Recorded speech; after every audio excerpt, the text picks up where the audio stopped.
Indonesia baru saja menjadi negara kesatuan. Pada masa demokrasi liberal, politik diwarnai banyak partai, perdebatan sengit dan seringnya kabinet jatuh bangun. Ekonomi belum stabil, rakyat masih berjuang bangkit dari perang, dan secara sosial budaya, bangsa mencari jati diri. Dalam situasi itulah, Kabinet Natsir dibentuk, memikul tanggung jawab berat demi masa depan Indonesia.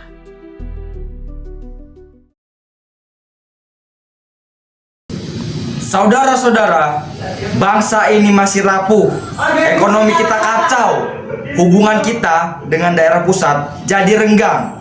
Kita seharusnya bekerja dengan hati yang bersih dan tanggung jawab yang besar. Benar Bu Nafsir, angka inflasi makin tinggi, kita perlu kebijakan yang stabil dan anggaran yang terkontrol.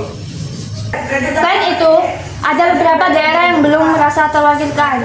Jadi kita harus membangun komunikasi dan hubungan yang baik. Nah, karena itu kita harusnya memimpin dengan hikmat, bukan dengan kepentingan pribadi kita. Aduh, harga barang naik terus sih. Gimana usahaku ini? Pemerintah harus menemukan jalan keluar kayak gini.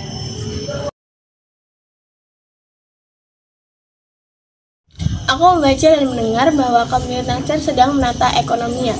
Tapi apakah itu akan berdampak bagi kita masyarakat kecil ini? Yang penting pemerintah itu harus berlaku adil seperti pada kitab Mika. Berlaku adil, setia, dan rendah hati. Semoga pemerintah dapat melakukan seperti itu. Harapan rakyat menjadi dorongan bagi pemerintah untuk bekerja dengan sungguh-sungguh. Saat Natsir berusaha memperkuat persatuan nasional, muncul peristiwa pemberontakan Andi Aziz di Makassar. Pak Natsir, Komandan Andi Aziz menolak untuk mendatangkan pasukan Afsir dari Makassar. Kita harusnya bertindak cepat, karena keutuhan negara ini adalah mandat Tuhan bagi kita. Kita juga tidak boleh membiarkan adanya perpecahan.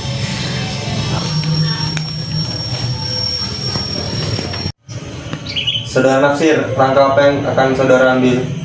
Kami akan mengirim pasukan untuk mengamankan Makassar, dan kami juga tetap akan membuka dialog.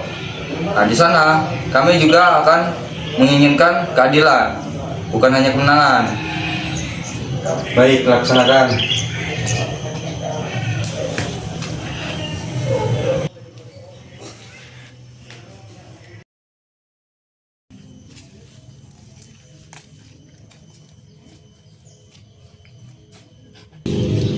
Kami kesini untuk mendengarkan kalian. Jadi apa yang menjadi pergumulan kalian? Harga barang sangat memukul kami, Pak. Itu sangat tinggi untuk rakyat kecil seperti kami. Dan kami berharap pemerintah mendengarkan suara daerah dan juga anak muda. Terima kasih, suara kalian penting. Tapi tanpa rakyat, pemerintah tidak dapat berjalan. Kami akan memperbaiki koordinasi dan memastikan kebijakan ekonomi berpihak pada pemulihan bangsa. Kami menghargai pemimpin yang mau mendengar dengan rendah hati.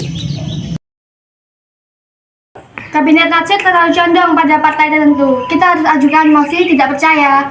Tapi program kami jelas, rehabilitas ekonomi dan pengembalian otonomi daerah. Rakyat tidak puas. Dalam demokrasi, kritik itu wajar. Saya bertanggung jawab. Jika memang saya tidak mendapat kepercayaan lagi, saya siap mundur demi bangsa, bukan demi kekuasaan. Saudara Nafsir, keputusan ini sangat berat, tapi saya menghargai keputusan Anda. Kita bekerja bukan untuk pujian manusia. Tuhan melihat hati kita. Semoga bangsa ini terus belajar dari tiap pergulatannya. Kabinet Natsir tidak berjalan panjang karena situasi politik yang sulit. Namun semangatnya membangun bangsa dengan keadilan, kasih dan tanggung jawab serta tetap menjadi teladan. Menjadi pemimpin berarti menjadi garam dan terang bagi bangsa. Seperti yang tertulis dalam Matius 5 ayat 13-16. Biarlah setiap keputusan kita membawa harapan, bukan perpecahan. untuk Indonesia Yang adil, bersatu, Dan penuh harapan.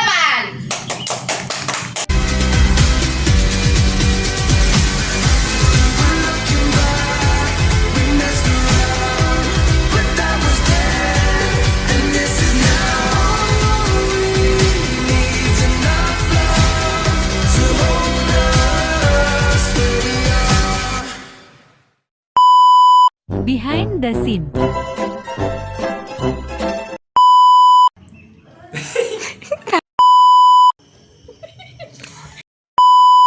akan kamu kita